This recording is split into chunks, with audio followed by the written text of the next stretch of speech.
अस्सलाम वालेकुम नादरीन, आप यूट्यूब चैनल देख रहे हैं। मैं इमरान खान हूँ। नादरीन, पिछले हफ्ते सुहेल अफरीदी ने डेडलाइन दी थी कि एक हफ़्ते के अंदर इमरान खान साहब की उनकी फ़ैमिली से न सिर्फ मुलाकात करवाई जाए बल्कि उनका अपने ज़ाती मुआलिजीन की मौजूदगी में इलाज भी करवाया जाए। डेडलाइन देकर वो चले गए थे और उन्होंने कहा था कि नेक्स्ट टाइम जब हम आएंगे तो ज़्यादा सख्त रवैया होगा और एहतजाज की शिद्दत बढ़ेगी।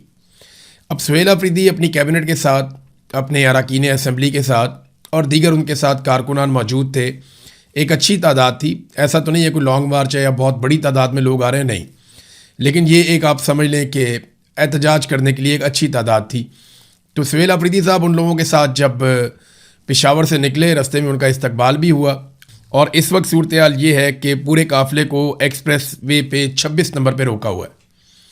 ये बड़ा क्राउडी इलाका है, यहाँ पे आसपास बहुत सारी आबादियाँ हैं और यही वो जगह है जहाँ पे 26 नवंबर को जब पाकिस्तान तहरीके इंसाफ के लोग एहतजाज करने के लिए पहुँचे तो यहाँ पे बहुत बड़ी ब्लॉकेज थी। इस ब्लॉकेज को तोड़ने के बाद डी चौक की तरफ लोग आगे बढ़े थे। तो 26 नंबर जो है वो इम्पॉर्टेंट जगह है। ये अडियाला रोड जो है उससे तो ज़्यादा इम्पॉर्टेंट है। देखिए, अगर ये अडियाला जेल के बाहर पहुँच जाते हैं तो वहाँ मोबाइल के सिग्नल भी नहीं होते, वहाँ पे खाने पीने के लिए कुछ नहीं होता, आसपास आबादियाँ नहीं हैं, वॉशरूम्स नहीं हैं, आराम नहीं कर सकते। लेकिन ये बड़ी मेन जगह है जहाँ पे सरकार ने इन्हें रोक दिया। और मैंने अपने सोर्सेज से जब पता किया कि यहाँ क्यों रोका तो बड़ी मज़ेदार कहानी है। हुआ ये कि पूरी हुकूमत ये समझ रही थी कि सुहेल अफरीदी अपने लोगों के साथ जाएगा चक्री वाली साइड पे, और बताया भी यही गया था। लेकिन ये अचानक से एक्सप्रेस वे पर मुड़ गए। उसके बाद इस्लामाबाद की पुलिस में और एजेंसियों में थरथल्ली फैल गई। उन्होंने फौरी तौर पे अपनी सिक्योरिटी फोर्सेस को रवाना किया और यहाँ पे ब्लॉकेज लगाना शुरू कर दिया। गाड़ियाँ लेकर आए, रास्ते रोके, और जैसे जैसे सुहेल अफरीदी का काफिला पहुँचा वैसे ही रास्ते रोके जा रहे थे। जब इन सारी गाड़ियों को और सुहेल अफरीदी के काफिले को रोक दिया गया तो सुहेल अफरीदी फौरी तौर पे गाड़ी से निकलकर उन्होंने पुलिस वालों से जाकर सख्त बात शुरू कर दी। पुलिस वाले रास्ता रोक रहे थे, वो कह रहे थे रास्ता खोलो। बल्कि सुहेल अफरीदी ने वहाँ पे कुछ जुमले बोले। उन्होंने पूछा कि क्या आप पाकिस्तान को तोड़ना चाहते हो? क्या पाकिस्तान को तोड़ना चाहते हो? मैं एक सूबे का वजीर आला हूँ, मैं 4.5 करोड़ लोगों का नुमाइंदा हूँ, तो क्या पाकिस्तान को तोड़ना चाहते हो? ये सवाल बार बार सुहेल अफरीदी ने पूछा, लेकिन पुलिस ने रास्ता नहीं खोला, बल्कि ब्लॉकेज बढ़ाते हुए उन्होंने रास्ता मुकम्मल तौर पे बंद कर दिया है। अब अगर यहाँ पे पाकिस्तान तहरीक इंसाफ धरना देकर बैठ जाती है, और अभी तक की इतला के मुताबिक उन्होंने यही कहा है, अटक से लोग आ रहे हैं, रावलपिंडी से लोग आ रहे हैं, इस्लामाबाद वालों को कहा गया कि तुम भी पहुँचो। देखिए, इसकी वजह समझिए आप। अब अडियाला जेल या अडियाला रोड यहाँ से 1 घंटा दूर है, वहाँ लोग नहीं जाते और उसको बंद करना बड़ा आसान होता है। लेकिन ये जहाँ पे अब रोक लिया गया है 26 नंबर पे, यहाँ से पूरा इस्लामाबाद मुतासिर होता है। यहाँ पे सारा पाकिस्तान का मीडिया पहुँच सकता है और मीडिया यहाँ पे ऑलरेडी मौजूद होता है। यहाँ पे आसपास बहुत बड़ी तादाद में आबादियाँ हैं और पाकिस्तान तहरीक इंसाफ का बड़ा ज़ोर है। वो सारे लोग यहाँ पे पहुँच सकते हैं। रावलपिंडी के लोग आ सकते हैं, इस्लामाबाद के लोग आ सकते हैं, खैबर पख्तूनख्वा के लोग आ सकते हैं। तो यहाँ पे ये सूरत जो है वो इंटेंस होती जाएगी। जो वहाँ पे रिपोर्टर्स मौजूद हैं उनसे मेरी बात हुई, उन्होंने कहा जी कि अब तो जीटी रोड वाला रास्ता भी पुलिस बंद कर रही है, यानी पुलिस कोशिश कर रही है कि पीछे से मज़ीद लोग ना पहुँच सकें। और सुहेल अफरीदी के साथ उसके MPs हैं, उनके मिनिस्टर्स हैं, जो कैबिनेट नहीं बनी है वो लोग हैं, और बहुत सारी जो पार्टी के अहदेदारान हैं या कारकुनान हैं वो भी साथ मौजूद हैं। इमरान खान साहब की बहनें भी उनके हमरा हैं। अब इन सारों को 26 नंबर पर रोका हुआ है और इन्होंने ऐलान कर दिया कि हम यहाँ धरना देकर बैठ जाएंगे। देखें, अब तो यहीं पे धरना देकर बैठ जाना चाहिए, क्योंकि यहाँ धरना देने से इस हुकूमत को, रजीम को ज़्यादा फ़र्क पड़ेगा as compare to Adiala road. अगर ये अडियाला जेल के पास जाते हैं, वहाँ अडियाला रोड के पास जाके धरना देते हैं, कोई फ़र्क ही नहीं पड़ता। ये वहाँ 1 दिन, 2 दिन, 10 दिन भी बैठें, कोई फ़र्क नहीं पड़ता। फ़र्क पड़ता है वहाँ पे जहाँ ज़्यादा देर तक आप बैठ सकते हैं। तो ये 26 नंबर का मुकाम वही है। सुहेल अफरीदी ने एक स्टेटमेंट भी जारी किया, यहाँ खाने पीने का इंतज़ाम भी हो जाएगा, वॉशरूम भी हैं, आराम करने का कोई ज़्यादा मसला नहीं है, मेन ट्रैफिक भी यहीं से गुजरती है और मेन स्ट्रीम मीडिया वो भी यहाँ पे आ जाता है। जबकि अडियाला में तो 4-5 यूट्यूब चैनल चलाने वाले नौजवान हैं, वो बेचारे जाके कवरेज करते हैं, उनके अलावा तो अब कोई कवरेज के लिए जाता नहीं है।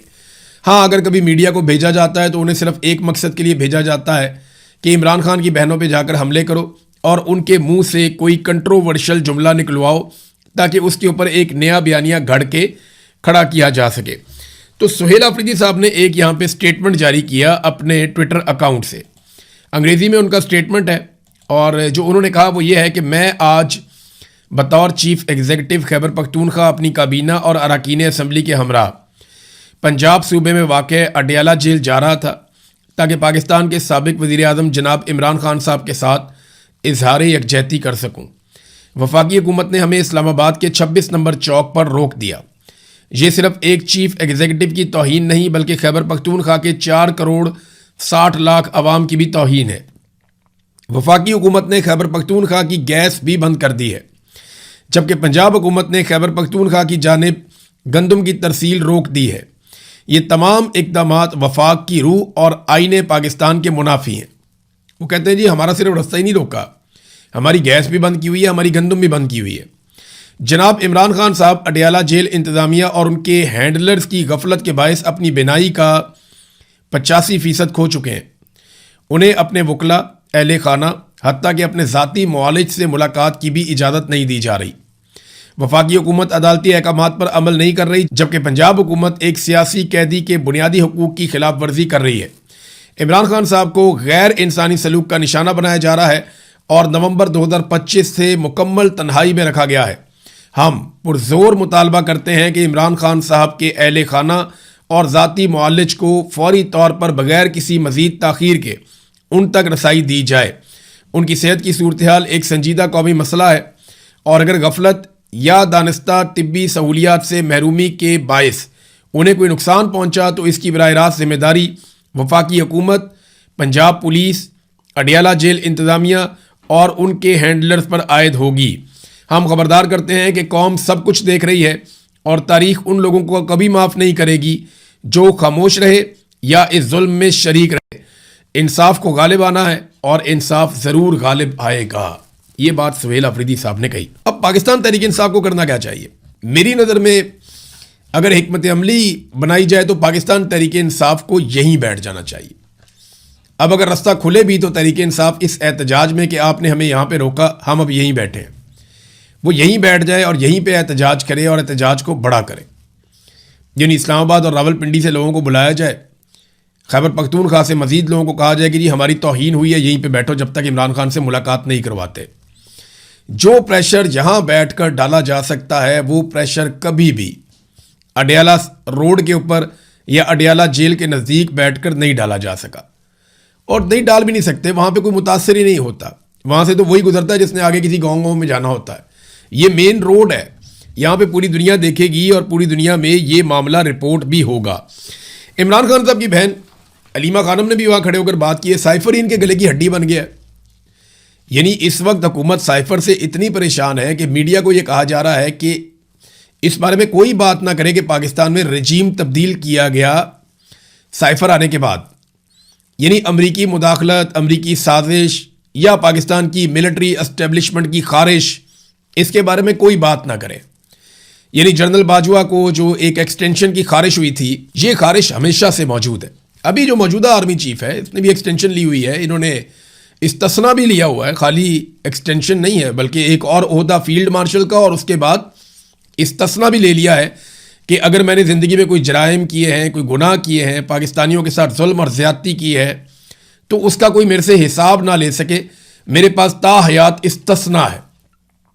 ये फील्ड मार्शल आसिम मुनीर साहब ने कर रखा है। तो साइफर इनके गले में फंस गया। अलीमा खानम ने कहा, उन्होंने कहा कि अब ये उससे निगलने पहले साइफर को, क्योंकि ये तो कहते थे कागज़ का एक टुकड़ा लहराया है।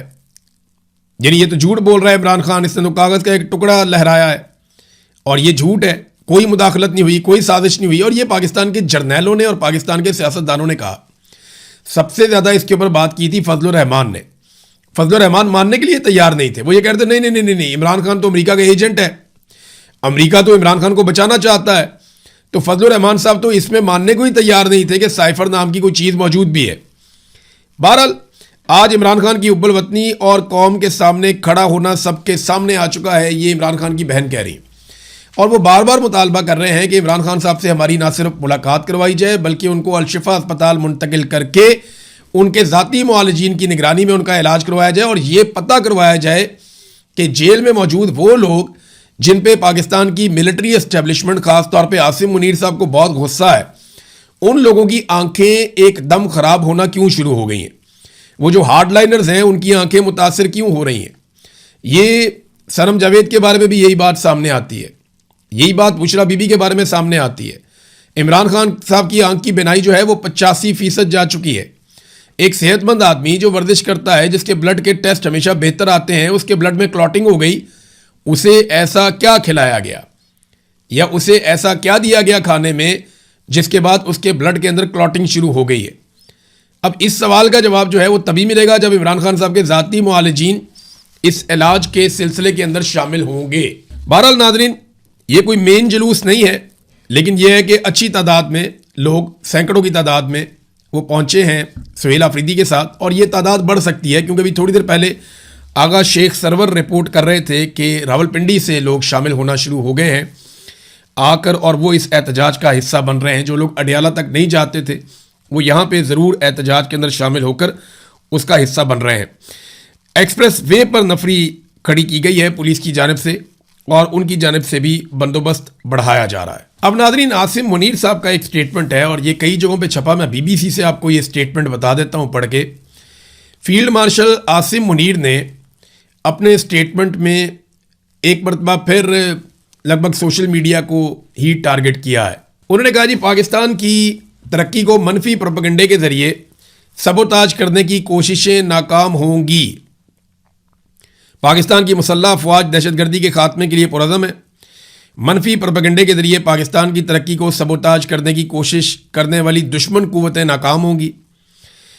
और ISPR ने जो स्टेटमेंट जारी किया, उन्होंने बताया जी कि कोयटा गए हुए थे फील्ड मार्शल और स्टाफ कॉलेज का उन्होंने वहाँ पे दौरा किया और अफसरान से और फौजी एहलकारों से मुलाकात की, सिक्योरिटी सूरत हाल पे बातचीत की, और दहशतगर्दी के खात्मे के लिए उन्होंने कहा जी पुरअज़म है।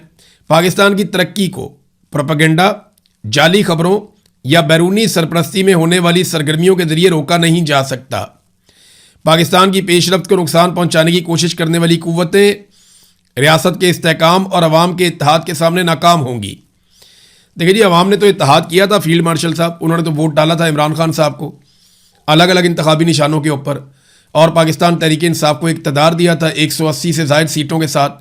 लेकिन आपने पाकिस्तान की अवाम के वोटों को शिकस्त दी बंदूक के नोक पे, और अवाम के वोट छीन कर आपने उनको दे दिया जिन्होंने फॉर्म 47 दिया ना आपने, और उनको दिया जिन्हें अवाम ने मुस्तरद किया था, जिन्होंने पहले भी पाकिस्तान को लूटा था, जो आज भी पाकिस्तान को लूट रहे हैं, जो पाकिस्तान की तबाही और बर्बादी की दास्तान गुज़िश्ता कई दहाइयों से लिख रहे हैं और अब तक लिखते चले जा रहे हैं। अच्छा, फील्ड मार्शल कहते हैं जी पाकिस्तान की तरक्की, पाकिस्तान ये करेगा, वो पाकिस्तान वहाँ बढ़ जाएगा। मामला ये है कि जब फील्ड मार्शल आए थे तो आते ही इन्होंने स्टेटमेंट दिया था। आज उस स्टेटमेंट को 3 साल हो गए, इन्होंने कहा था 1 साल में मईशत खड़ी कर देंगे, ये करेंगे वो करेंगे, मईशत का बेड़ा ही गर्क हो गया। फील्ड मार्शल आसिम मुनीर ने जिस काम के अंदर हाथ डाला ना, उसमें पाकिस्तान की बर्बादी हो गई। मोहसिन नकवी को और इनको पता नहीं बदवा है किसी बात की, सरमायाकारी में हाथ डाला, पाकिस्तान की सरमायाकारी बर्बाद हो गई। मईशत के अंदर हाथ डाला, पाकिस्तान की मईशत बर्बाद हो गई। दहशतगर्दी के मामले में है, पाकिस्तान की दहशतगर्दी का मामला कहां से कहां चला गया, दहशतगर्दी कई गुना बढ़ गई। ज़राअत के अंदर हाथ डाला, पाकिस्तान की ज़राअत की हालत आपके सामने है। एनर्जी के अंदर हाथ डाला, पाकिस्तान की एनर्जी की हालत आपके सामने है। तजारत के अंदर हाथ डाला, पाकिस्तान की तजारत आपके सामने है। इंपोर्ट एक्सपोर्ट की बात की, वो उसकी सूरत हाल आपके सामने है। खसारा पाकिस्तान का आपके सामने, हर चीज इंसानी हकूक में हाथ डाला, तबाहियां फेर के रख दी।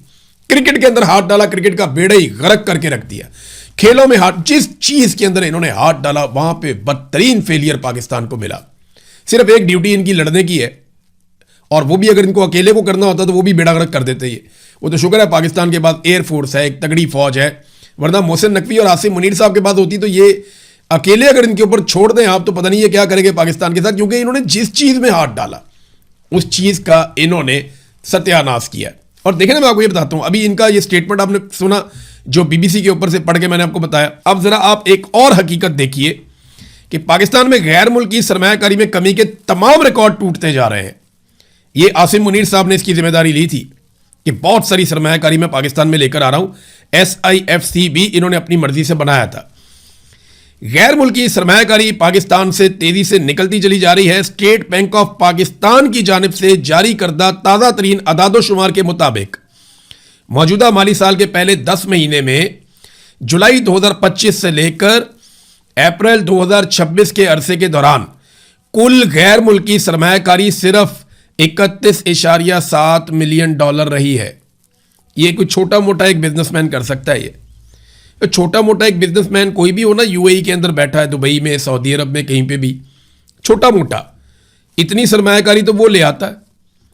तो इतनी सरमायाकारी भी इनके पास नहीं आई। टोटल सरमायाकारी जो पूरे माली साल के अंदर पहले 10 महीनों में पाकिस्तान में आई वो 3 करोड़ डॉलर के करीब है।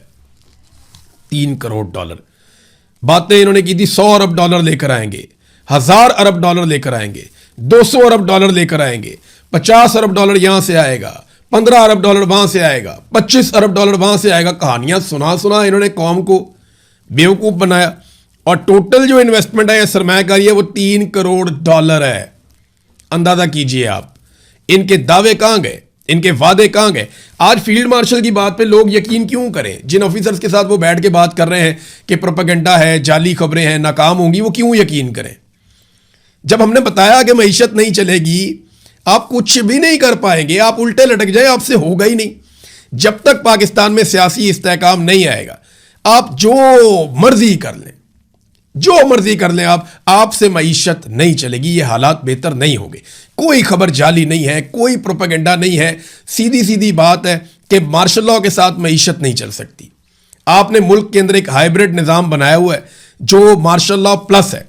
और इतनी संगीन खिलाफ वर्जियां जो इंसानी हकूक की हो रही हैं, जो अदलिया का, पार्लिमान का, मीडिया का, शख्सी आज़ादियों का, आज़ादी इज़हार राय का जो आपने हाल कर दिया है, इसके साथ कोई मईशत नहीं चलती। नाज़रीन, अब तो बिजली के बिल के अंदर भी जो गरीब आदमी का बिल था, वो अजीबोगरीब किस्म के बिल आ रहे हैं। पहले एक बिल आपको और मैं दिखा देता हूँ। ये बिल देखें आप, 2 यूनिट इस्तेमाल हुए हैं और इसमें जो बिल है वो 3000 रुपये है और फी यूनिट 1500 रुपये का पड़ गया।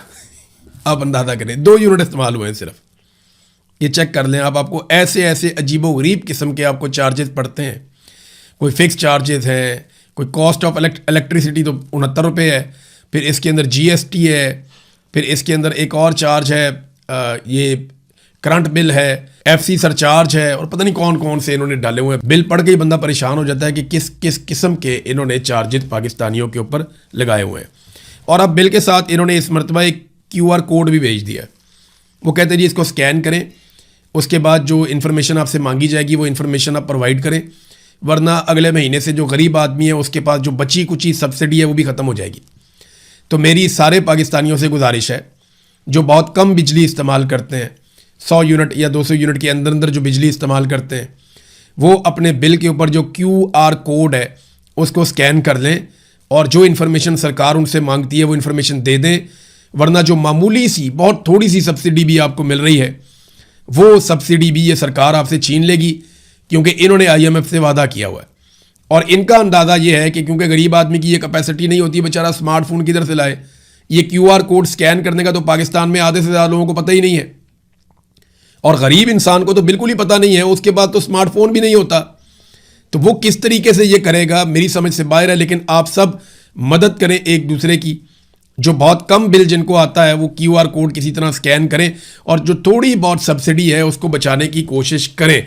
हुकूमत ये इसीलिए कर रही है कि एक और बहुत बड़ी तादाद में लोग महरूम हो जाएं उस सब्सिडी से जो सब्सिडी हुकूमत लोगों को देती है। नाज़रीन, कुछ और खबरें बैनुल-अक़वामी सतह पे हैं मेरे पास, लेकिन नेक्स्ट वीलॉग में मैं आपके साथ शेयर करूंगा। अभी इस वक्त सिचुएशन वही है कि पाकिस्तान तहरीक इंसाफ है और 26 नंबर चौक है, इस्लामाबाद है, रावलपिंडी है एक तरफ, और अडियाला में बैठा हुआ इमरान खान है, और मुलाकात होती है या नहीं होती। देखिए, अगर पाकिस्तान तहरीक इंसाफ इधर ही बैठती है और ये मुतालबा करती है कि आप जब तक बहनों से मुलाकात नहीं करवाएंगे हम इधर ही बैठे हैं, तो काफ़ी दबाव बनेगा। अब तक के लिए इतना ही। अपना ख्याल रखिएगा, अपने इस चैनल का भी।